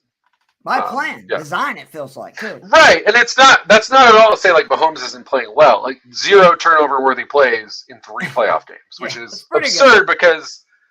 I mean, especially, Bill's defense. Purdy's getting 50-yard passes that hit the defenders in the helmet. And he just played the best defense in the NFL. And he had 0 turnover-worthy plays. So, yeah, like, he's not lighting it up. He's not getting us all the fantasy points or the yardage if we're betting that you would want, but he's playing super efficient. But I think that continues, even as someone who has Kansas City winning this game. If anything, I would be more worried about it if I was thinking San Francisco wins, because then I'm like, all right, maybe they have to air it out more, blah, blah, blah. I do think this is going to be kind of a boring game. I think Colby's right about that. I have it 23-16 Kansas City. I do not see a lot of – I had started off this week at a higher score, and I've just worked my way down as I've gotten through it just because, again, I think the Chiefs defense is elite. Like, we need to respect it. The Chiefs defense is not giving up 30 points all freaking year. It's fantastic. I mean, it's top 5 in like EPA for play, and it's the youngest defense in the NFL. It's insane. Wow. The first defense to make the Super Bowl as the youngest in the NFL since the 2009 Colts. And the 2009 Colts were not a good defense. That was the one where it's like Peyton Manning's going to outscore everybody. And then eventually, they ran in New Orleans, they didn't outscore them. But yeah, this is Steve Spagnuolo's masterclass of coaching. This is going to be, I think, 4 of the top 6 offenses in the NFL they're going to face in this playoff run. It's unbelievable. And they've held, all 3 so far to under 20, or I guess Buffalo hit right around 20 points was the score of that game. I think they scored 22 points, I believe, in that game. Yeah, and then the other 2 just absolute shutdowns of games where, Miami just had 1 play, really. I will say, though, Baltimore just flat out, like, their game plan it's a bad game plan. Zay Flowers obviously kind of ruins it at the end there where it could have been close. But, yeah, I just think this defense is playing an incredible right now. And so that's why I'm a little scared of a lot of the Niners props where I'm of 2 minds on all the Debo stuff where, again, I believe I read that Kansas City runs too high at the highest rate in the NFL. It makes sense that, Debo would be the guy you go to in that situation. But they've also given up the fewest 20-plus yard plays of after the catch, 20-plus yak plays. They've given up 6 all season. Wow. So this is a great defense at preventing guys of having huge plays after the catch. Now, that makes me think, maybe we're going for a Debo receptions play, whereas yardage I might stay away from just because what if he catches a bunch of 7-yard passes? I really like the Purdy one. I think that one, the 2 QB ones, those are the ones where, where again, it depends. Like I said earlier, I don't really know exactly what to expect from Spags, but this has generally been a defense that runs a fairly high amount of man. Purdy, 11 yards is plus 110. So, if you don't want to do an alt line like I did, moving up 20.5, literally needs 12 yards. And you're going to win plus, I think it's 140. Right, well, the upside too is if you're thinking that they're going to win, it's like, well, what if he gets some kneel downs at the end? But the good thing is those count for rush attempts. If you do a rush attempt, that's bad for the yardage because maybe he's at 14 or whatever and he loses 4 yards. But yeah, that's why I like that more than the yardage one, just because if you think they're going to win, we could get those end of the half. You could get one, and then we saw him just against Detroit 2 weeks ago, where Brock Purdy not afraid to run, which again is one of the big differences between him and Jimmy G the last time these two teams faced off, where Jimmy G doing nothing out of structure. Brock Purdy can do some stuff. I think my favorite bet, as someone who thinks Kansas City is going to win, is just alt Pacheco lines on rushing yards. You can get plus 205 at 84.5. And to me, I'm looking at a guy who's been pretty consistent. Again, we just heard the stat where like they're unstoppable basically in games where he's had 15 or more rushes. 3 of the last 4 games they played over that 84.5 mark. 89 against Miami, 97 Buffalo. The last week 17 against Cincinnati at $130. Now only 68 against Baltimore. But again, Baltimore, best defense in the NFL. San Francisco, very good defense. Not a great defense against the run. Now again, Greg Olsen pointed this out, and when he was calling one of the San Francisco games, and it was mentioned earlier in the pod where you look at just the straight yardage totals, you're like, oh, San Francisco can't run on them. It's again 15th in DVOA.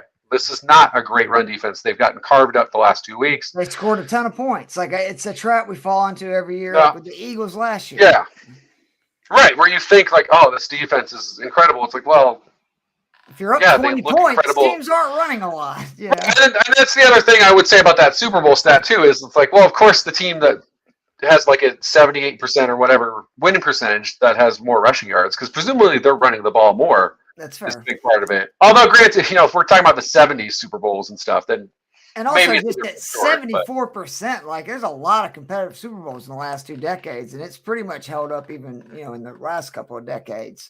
So what do you think the Pacheco? You said you would move it up. Which one did you have? Because I know it was I think it's up to 66.5 now for his over under. I like going up to the 84.5. If you're on my side of Kansas City's going to win this game, and it's going to be relatively low scoring, and it's going to be kind of a pound the rock ball control type of deal. I love Pacheco at 84.5 then, because like I said, 3 of the last 4 he's hit that over. And what was the juice on that? Plus 205. So I'm doubling my money on the number he's hit 3 of the last 4 games against a defense that makes you want to run the ball more. So that's my favorite play overall. Another guy that I'm looking at again is I'm kind of leaning towards that George Kittle stuff, because Kittle's been doing one of our favorite things that has absolutely no analytical value, but we just kind of dig it anyway. And that's the on-off games, where he just every other week it's like, so since week 14 against Seattle, 6, so I'll just go yardage, 76 yards, then Arizona 54, Baltimore week 16, $126. Hello, Washington. Well, of course, again they're down that game, so they passed a lot. Washington 29 yards week 17, Green Bay 81, Detroit 27. So we're back onto those on weeks. So I'm liking the George Kittle plays. I'm trying to find his alt number here. Let's see. Yeah, there we go. Give me. You know what? As a millennial, I have to love the number 69. So when I see an over at 68.5, wine them, dine them. Yeah, gotta hit it. Give us George. George Kittle seems like a guy who would also just love the number 69 as well. So give me plus 210 George Kittle 68.5. He's again. I think the Debo play makes a lot of sense. And then the other guy that you're looking for, if you're thinking Brock Purdy's going to have to get the ball out quick, no one's schemed up more unblocked pressure this season than Steve Spagnuolo. So again, that makes me think we're trying to get the ball out quick. That makes it a Debo Kittle game. So I'm really liking the Debo number. I do like the kind of special teams defensive touchdown. I don't have the odds on that. I think he said it was just for a special teams. Just for it was 11-1, I believe, is what he said. 11-1. And that's just overall, right? That's not even correct. Yeah, it's either team. Yeah, I like that one a lot. I like the Richie James thing is interesting. As a Giants fan, I can tell you I miss Richie James a lot more than I miss Kadarius Toney. So I think Kansas City's figured that out as well. And then I just think Brock Purdy. We saw it last week. And Green Bay literally let some slip through their fingers. So you got Chris Jones coming up against the weakness of that offensive line in the interior. Trent McDuffie, I believe, led all DBs in pressures this season. He did. And so, like I said earlier, I loved that Ben Solak stat where it's, as good as Purdy and the Niners have been against the blitz. When it's a blitz that's coming from depth rather than the line, that's when he has trouble. That's the Spagnuolo specialty. So I really like, especially 11-1, because that's the one you throw $5 on. Right. You win 50, and you're like, it's time to party. I think I've talked to you about this, where that Seattle-Denver Super Bowl, one of my buddies threw money on opening safety score. That hit. He threw money on special teams touchdown. You had what's his name? I keep blanking on his name from Florida. Percy Harvin. Oh, Percy. Opening second half touchdown. Oh, that's right. So they did the second half too. Yeah, I think they scored in every single way possible in that game, which is how you win by 40 points. Yeah, of all the Super Bowl blowouts I've seen, that was my favorite, 100%. Yeah, so, man, you're no Brady. All right, let me give you a sleeper lineup that I really like parlay. Let's do it. You get 25.82 times odds on this. MVS needs just over 1.5 reception. Brock Purdy over 12.5 rushing yards. Kelsey under 7.5 receptions. Debo over 57.5 receiving yards. Mahomes under 260.5 passing yards. Like it. Pacheco over 67.5 yards rushing. Love that. That is a $5 bet to win $129.10. I spent a lot of time on that, Joe. I feel like the only one that scares me is just the Kelsey one, just because. But it's receptions, though, man. If he has 8, it's right. The Mahomes is probably going down. A lot of receptions, right? Like the 260 is probably going down too if he has 8+ That's receptions. True. And as great as obviously Kelsey has been, he hasn't had, outside of the Baltimore game where 11 for 11. He hasn't had 8 receptions since week 7 outside of that game.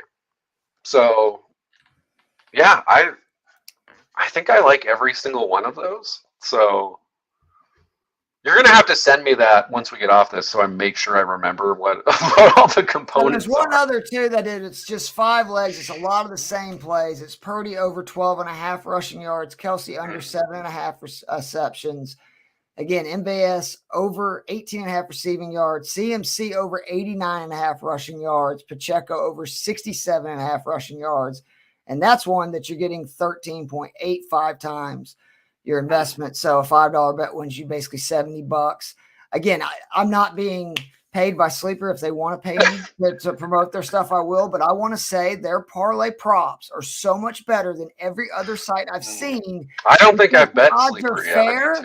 And they adjust constantly. So if you just watch them over hours, you can get a number a little higher or lower, and they don't really hold you back from as many parlays. It's like some of the other ones, like Underdog, that I've used before, where like if you try to start hammering one side, they just won't let you take certain plays. Right, they know it's a freaking parlay. Like, what are you doing here? Like, I should be able to take 8 Chiefs players if that's what I want, all taking overs.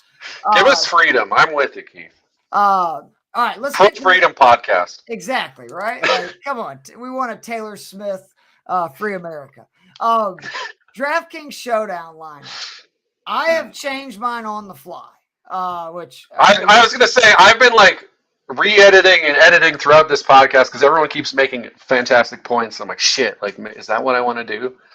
So I'm with you. I am with everybody on the low scoring game. Because of that, Death taxes, CMC, and cash. Because this is a cash lineup. I'm not doing an MME. I'm doing cash. I'm either doing a double up or a single entry with not a lot of people. I'm putting CMC in the captain. Screw it. I'm spending the $18K. I love what everybody has said about Debo. He's in there. I've got to have Pacheco because I really do think Pacheco is going to have a really big game, be a key for this Chiefs. I like Scantling. I have $400 left over because I could change that. But then I round it out with Kittle, who you have convinced me is a good play at his price range. And I'm going to go with Butker for Kansas City, who, again, I think that is probably what scares me as much as anything if I'm a San Francisco fan, which I'm rooting for San Francisco in this situation because my buddy Ryan feeling better. Huge advantage at kicker for the Chiefs. Butker, like, never misses field goals to where Moody is just Moody to Niners fans. So, I kind of like that. It gives me $400 left over.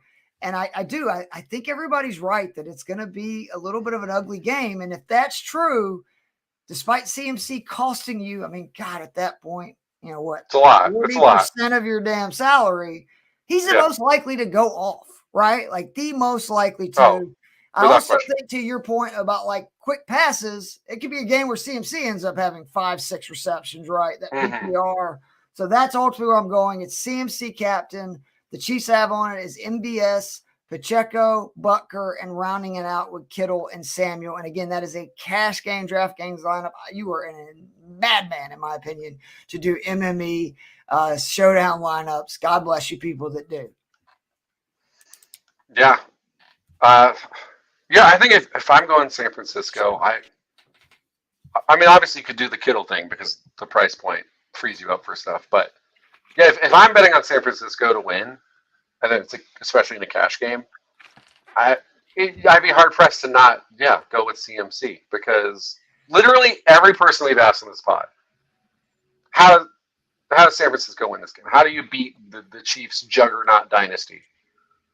Run it down their throats. Well, do we need to ask Shanahan? That's why one thing I keep worrying, Joe. Like, do we need to call Shanahan? Like, hey, it's Keith, former Falcons fan. Remember when you didn't run the freaking football when we were up 28-3 and you killed my soul? He is this week. No, I mean, I do think, both of these coaches, because these are arguably the two best offensive coaches in the NFL. They have some whoopsies, though, because Andy does, too. Yeah, there's the overthinking aspect.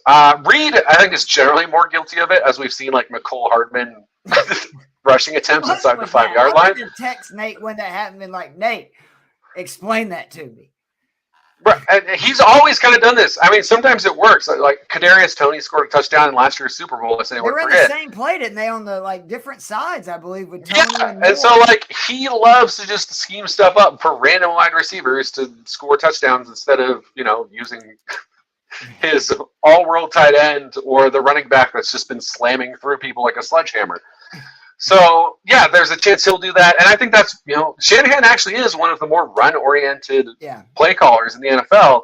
And yet, obviously, to your chagrin, forever, forgot to do that in the biggest situation of his career. Yeah. Or one of the two, I guess, because then obviously they lose that Super Bowl later on with San Francisco. So, generally, I would be optimistic that he will stick with the run just because, like I said, down 17 last 2 weeks ago. I think it was like they ran the ball 9 times before they tied the game. Yep. But called runs, so not even counting a Purdy scramble or anything, which again, I think it was the whole second half of the Ravens game. It was they ran the ball 3 times. Yeah. So, I think. So, if you're going Niners win and you're in a cash game, I'm with you. I think, again, we've made arguments throughout this pod for maybe it's Devo, maybe it's Kittle. I'm with you. If you're playing that way, I'm going CMC. I'm figuring out a way to make the rest of the lineup work around that. Because I almost went Kelsey captain, even thinking that way, CMC Pacheco, but then I lose Kittle, you know what I'm saying? I lose other things. And I really do think that there's a chance if CMC has the game he's capable of, he's going to end up being the highest scorer to where if you don't have him in your captain, you're kind of screwed. Yeah. So, because, again, you look at CMC and, we've talked about how, some of these guys, Kelsey's been awesome in the playoffs, but only the one huge reception game over the last 10, 11 games. Right. We love Mahomes has one 20-point game over the last 6 games. It's CMC, the Washington game where he got banged up and they were won by 17 anyway. It's the only game he hasn't scored 19 points in since week 7. By the way, Kelsey's monster game, CMC in his 2 playoff games, he would have only scored 2.8 less points than Kelsey's monster game. So he scored at least 29 points in the playoff game. I think it's the safer bet. Okay, I've spent way too much time on it. Joe, I want to hear your lineup because I'm going to end up using it. I already know that. Tell me which way we're going. So there is a version of this that I kind of wanted Kelsey as my captain just because of all of the it's rigged, right? Blah blah blah. I love that. I am scared though of the fact that I've even before today I'd seen the articles. They're if Travis Kelce has a big game, then all everywhere is screwed. Every book is going to lose a shit ton of money because there's so many bets on Travis Kelce. And then ultimately the lineup I kind of wanted, again, well done DraftKings. I was $100 over if I put Travis Kelce as my captain. Then it feels like reading your mind, at that point. You're like, God, yeah. Come on. But I'm okay with it because I'm going Pacheco instead. I like it. And I don't have that strong, outside of the conspiracy stuff, I don't really have that strong of a thing for Kelce over Pacheco. Again, I love Pacheco getting 80-plus yards. I think if you're betting on anyone to score a touchdown, obviously overall, McCaffrey's the safest bet. But after that, I think Pacheco's the safest bet. Again, the same thing with attacking Kansas City's defense applies to San Francisco. We want to run the ball like the Pacheco play. Still going with Travis Kelce in my lineup. I see the argument. I'm mixing up who made what point on the podcast at this point after 4 guests. Right, exactly. That's my fault. But I want to say that it was Howard, but I could be wrong.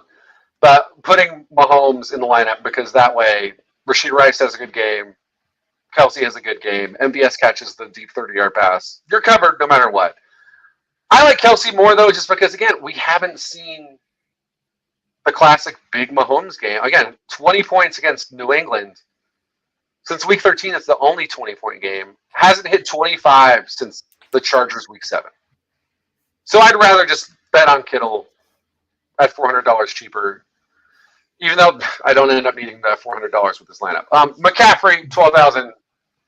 Wow. It doesn't matter. Yeah, it doesn't matter who. Again, I think the Pacheco, Kelce, McCaffrey combo that we've all been parroting, I don't want to go away from it. George Kittle, I'm going with at 6,400. Again, I think you're betting on, if you're betting on a receiver for San Francisco, I think it's Kittle or Debo. Kittle's a lot cheaper. I love George Kittle and just generally bet on that guy to do good things when he's not hurt. Yep. Harrison Butker. You mentioned it earlier with one of the things that scares you if you're betting on San Francisco, you're rooting for San Francisco, is Harrison Butker is probably the second best kicker in the NFL. Obviously, we all know who number 1 is, but Butker is phenomenal. Kelce bitch slapped him 2 weeks ago, and he's at home watching. Exactly. So, yeah, I think Butker, if I believe, has not missed an extra point all season. He's 40 of 42 from just regular field goals on the season. He's fantastic. That's one of the reasons, too, why the double-edged sword here, where Andy Reid is more likely to go for it on a key 4th down. Lest anyone forget, amidst all the Dan Campbell hate, 2 of the 3 touchdowns scored in the AFC Championship involved the teams converting a 4th down.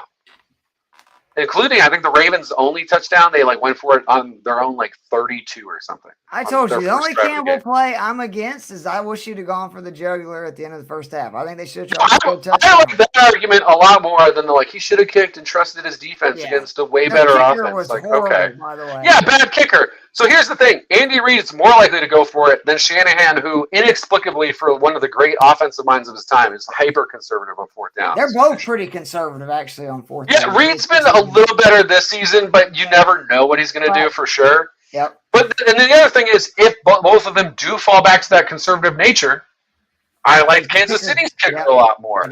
So that's another reason why I'm ultimately going Kansas City. But again, I have this 23-16, which means I think Butker is making 3 field goals in this game. And if he's making 3 field goals, I love to have him in my lineup. And I'll say with that San Francisco 16, I'm hedging because I'm like, that might be a good game for Moody where he kicks 3 field goals. It might be he misses an extra point. So love Butker. And then again, I'm forgetting who did the Butker Chiefs combo bet. That was I should have written it down. I did. That was Jeff. That was Jeff. He did okay. Chiefs money line, Purdy, INT, yes. 2+ Butker field goals. I love that bet. I do too. 100%. Again, if I'm thinking San Francisco scores under 20 points, I think I'm leaning towards Brock Purdy's going to turn the ball over. Again, no one schemes up. Unblocked pressure is better, so we're hoping to get some sacks in there too. They're only $3,400. I end up with $1,000 left over at the end of this. But it's like, who am I going to spend that money on once I've filled in the rest of this lineup? The 49ers D? No, I have the Chiefs winning. I know Howard was mad when I said if McKinnon plays. McKinnon at 200 to me is a lock if he's going to play because of the value and the potential. Yeah, because when you look at these, I think again, this is with these 2 play callers, 2 weeks to scheme stuff up. This is a game where actually I think there's like a reasonable argument for, like let's ditch Butker, let's spend on someone better. Right. Maybe. Jusic. Well, let me see what happens if I can get Debo in here. Yeah. With this lineup. Right. Okay. So there you go. If you put Debo in Butker, I have $200 left. So there you go. And there's your Jerick McKinnon. And now I'm feeling awesome. Again, though, as someone who thinks this is a defensive battle game, and I've got Pacheco, I've got McCaffrey, I've got the 2 tight ends. I really like if you've got Kansas City winning, especially because if you're doing the San Francisco combo, I'm worried about the kicker with Moody. But again, I think Butker's kicking like 3 field goals in this game. I think Chiefs are getting a turnover. I think they're holding San Francisco to 20 or fewer points in this game. I'm willing to just pocket that 1,000 and roll with this lineup, which I also think it's a reasonable cash game lineup. I also think it's not a lineup because I'm doubling up on the Kansas City stuff. I agree. That's going to be heavily owned anywhere. So, again, if you're going away from that, if you want to roll the dice in the $200 thing, especially if McKinnon plays, then now we're suddenly free to add in Deebo Samuel, and I think we've heard the arguments again why Deebo makes a lot of sense too.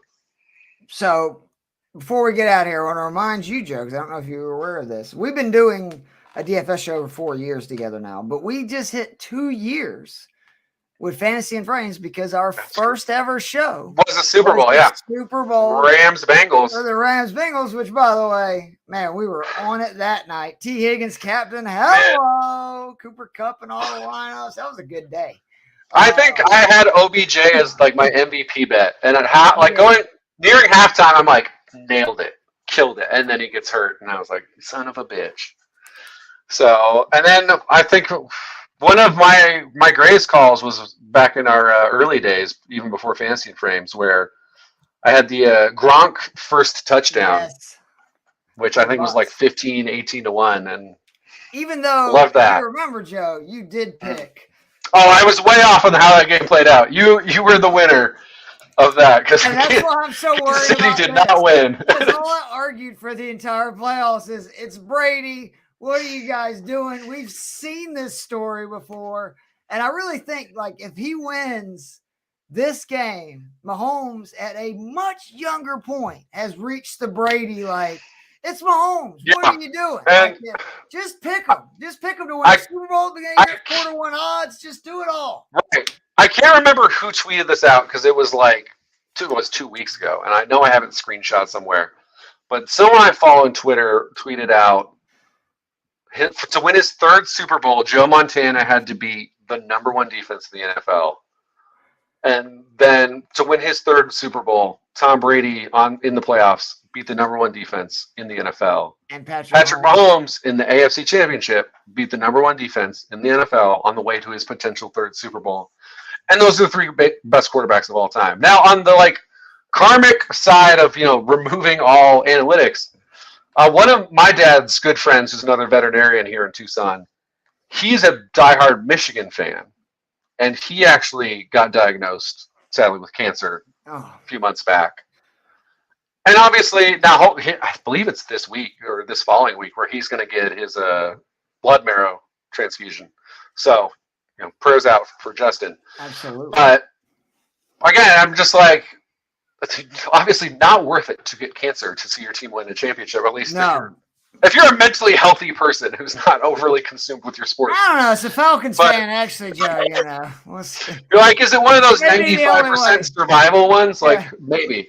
But yeah, I'm just like, well, someone I know got diagnosed with cancer, and then their like main team won the championship for the first time in forever, and then now this is potentially happening again here. So that is, and obviously, I don't want to root against it either. No, my dad's being an asshole. To be wrong, he's just like, sorry, Ryan, I can't root for Shanahan. I'm like, Dad, like this is a good. I love the idea that's like, Shanahan hopes the Falcons get closer than ever to winning the Super Bowl, but he didn't quite finish it off, so now I must hold a lifelong grudge against him. I love what fandom does to us. My dad it's fantastic. A mess, just to say the least. I keep saying, one of these days I'm going to get him on the show. He won't know what the hell we're talking about. He'll be like, what is DFS? I would love that. I would love that. Please, make it happen at some point. If the Falcons make the playoffs next year, we should just do whenever they do, whenever the Falcons make the playoffs, especially if they happen to like make it to a Super Bowl, we're having your dad on to discuss it. I've been saying forever because I'll send you the screenshots of my dad's analysis, which are like 2-word texts like Niners need to throw or Chiefs blew game there. And I'm like, yeah, this is great stuff, John Madden. We appreciate everybody who is fantastic stuff. Like for real, very happy to have ended the year with fantasy and frames. I know we had a small stretch there. We won at the beginning of the year. And Jorge is just the best. Yeah. I love happy to be back. Love Fantasy Six Pack. Like we feel very fortunate to be able to do something that we love for 2 great places. And we appreciate both of them allowing us to do that. So me and Joe are not going anywhere. Like, we won't be doing DFS football for a while, but we'll be around. Me and Jorge started a wrestling pod. You check that out. That's right. Inside the Squared Circle. Wrestling is hot right now. Rock, bitch slap Cody Rhodes. And the golf content's getting ready to start. So for those that have been waiting on it, I apologize. With the Senior Bowl and just really, we've had such a great year. For those that don't know, that's where the money is at, is following Keith's golf plays. Even more than our plays on here, which I think we generally do a pretty good job. Both of us won some good money the last month and a half of the season, but your golf plays are it's a lot of next pressure. Level. Though. Next I'm not level. gonna lie, Joe, because the last 3 years have been really good, and that's part of is I'm like, damn. Some people just started following football, and now I'm saying like, oh, I'm way better at golf, which historically I am. And it's like, who can I handle the pressure? I don't know, Joe. It's like, don't be Shanahan in the Super Bowl here. Yeah. Let's you're gonna come through. But we really do feel very fortunate to have all you guys along for the ride. Again, just blown away by all the people that came on the show tonight. I've been a fan of Jeff Bell for a long time. He reached out to me 2 years ago, and I mean, he had really no idea who he was, and just sent a very positive message about a video he'd seen of mine.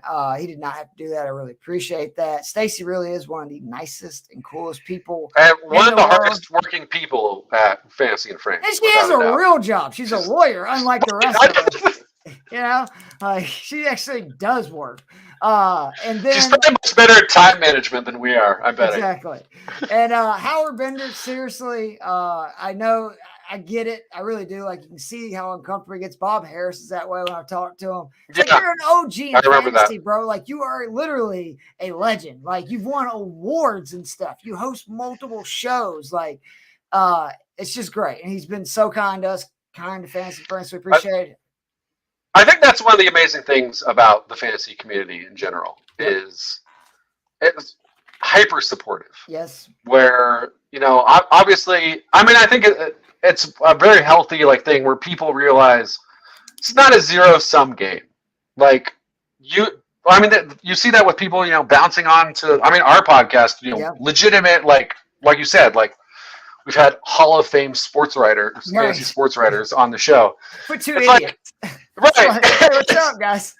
And it was like guys who started a podcast somewhat on like a whim because we were like, you know what, we both love fantasy. And then, then a pandemic hit. It was like, we have a lot of time on our hands. Yeah, let's do something. So, yeah, everyone realizes it's not like one view or one listen or one click for someone else. It's not one that's robbing you. It's potentially more for you. Like we can all build each other up. Completely. And we've benefited so much from that, all across the community. So, thanks to everyone on the show tonight and everyone who's been on before, and just people who listen. And hopefully we help you win money. Colby Conway did not give a shout out to. Met him a few times on the Fantasy and Friends morning show. I think he's hilarious, which is you saw he brought that with the what's your favorite prop? Deadpan's the Usher over 8.5 songs. I like that one. I think it's good. I do too. I'm probably gonna bet it now. I am too. But very jealous, seriously, about him having CJ Stroud, and I still don't know who my freaking quarterback is. So we're kind of friendly. Obviously, we're both wanting that. I mean, talking about people like doing dynasty pods and stuff. I'm like, I'm going to be consuming so much draft stuff as a Giants fan. Because especially, I think it's 6 even more than if we were like drafting 3. Because I'm like, I've got to look at all the second round quarterbacks. I'm digging into all these wide receivers in the first round. It's like video of Spencer Rattler throwing the ball at the senior. Honest to God, I'm like, maybe we get Rattler in the 3rd, and that's the play. And I'm like, oh my gosh, Joe, you're talking yourself into Spencer Rattler. Oh, it's welcome to hell. Not what you want. Without a QB, it's the smartest thing I've heard Russillo saying forever today. Is that I believe that is the blueprint now. Is you draft QBs high in drafts until you get one, and that's it. That's the answer. You just keep drafting him until you find the guy. Well, I think the other point too is obviously like the hit rate outside the first round is bad, real bad. Which people will bring up like, oh, the hit rate in the top 10 is not good. And you're like, it's like 40%. And it's pretty good. It's not even close to 40% outside the top 10, especially outside the first round. Right. But at the same time, keep throwing darts because how is San Francisco in the Super Bowl right now? Because they hit on the literal last pick of the draft. And obviously never bank on that happening. But it's why you pick that guy. Yep. Because you never know. So, for all the Dak Prescott hate, upper tier quarterback his entire time in the NFL. Day 2 pick, I think he was a 3rd rounder. Yeah. So it's unless you have the guy, keep throwing darts. The Lions drafted Hendon Hooker last year. Like just keep throwing darts because you never know. Quarterback is everything in the modern NFL. So hopefully you and I will find that soon. One day we'll have a QB. It's just great for somebody like Matt Ryan, who I've respected for forever. Falcons fans are finding out what I was trying to tell them when they were bitching at him the last. Was great. He's really freaking good. He's really good. So people hate on it. It's like you were the 6th best quarterback for 10 years. Yeah. Fuck you, and you're like, okay. But I enjoy doing this with you, Joe. There's nobody I'd rather be doing something like this with, and I know it's sad, but we will be back again next year, so don't worry. Yes, but we will. Hit that music one last time. See you guys. Enjoy Super Bowl.